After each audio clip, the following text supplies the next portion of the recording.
1 minute scroll করবেন না। আপনি কি ভালো হতে চান কিন্তু বারবার গুনাহে ফিরে যান? নামাজ পড়েন, তাও আবার ভুল করে ফেলেন। রাতে তওবা করেন, সকালে আবার সেই একই গুনাহে লিপ্ত হন।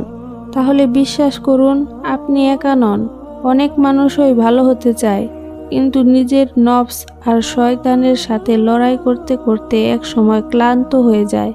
কিন্তু জানেন কি, আল্লাহ আমাদের এমন একটি দোয়া শিখিয়েছেন, যা একজন মুমিনের অন্তরকে হিদায়াতের উপর অটল রাখার দোয়া। আসুন আগে দোয়াটি পড়ে নেই।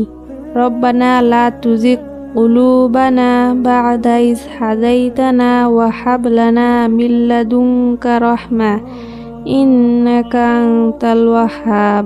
দোয়াটির অর্থ হলো, হে আমাদের রব, আপনি আমাদের হিদায়াত দেওয়ার পর আমাদের অন্তরকে বক্র করে দিবেন না, আর আপনার পক্ষ থেকে আমাদের উপর রহমত দান করুন। নিশ্চয়ই আপনি সর্বশ্রেষ্ঠ দানকারী। একবার ভেবে দেখুন, আমরা আল্লাহর কাছে কত কিছু চাই। রিজিক চাই, চাকরি চাই, সুস্থতা চাই, কিন্তু আমরা খুব কম মানুষই বলি, হে আল্লাহ, আমার অন্তরকে সত্যের পথে অটল রাখুন। অথচ অন্তর যদি বদলে যায়, তাহলে ইবাদতের স্বাদও হারিয়ে যায়। আজ নামাজ পড়ছি, কাল হয়তো নামাজ ছেড়ে দিলাম। আজ কোরআন পড়ছি, কাল হয়তো কোরআন খোলারও সময় হচ্ছে না।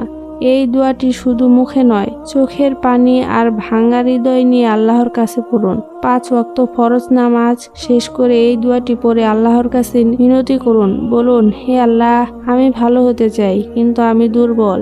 আপনি আমার অন্তরকে হিদায়াতের উপর অটল রাখুন। ইনশাআল্লাহ, যে বান্দা আন্তরিকভাবে আল্লাহর কাছে সাহায্য চায়, আল্লাহ তাকে কখনো নিরাশ করেন না। আল্লাহ আমাদের সবাইকে হিদায়াতের উপর অটল রাখুন। আমিন।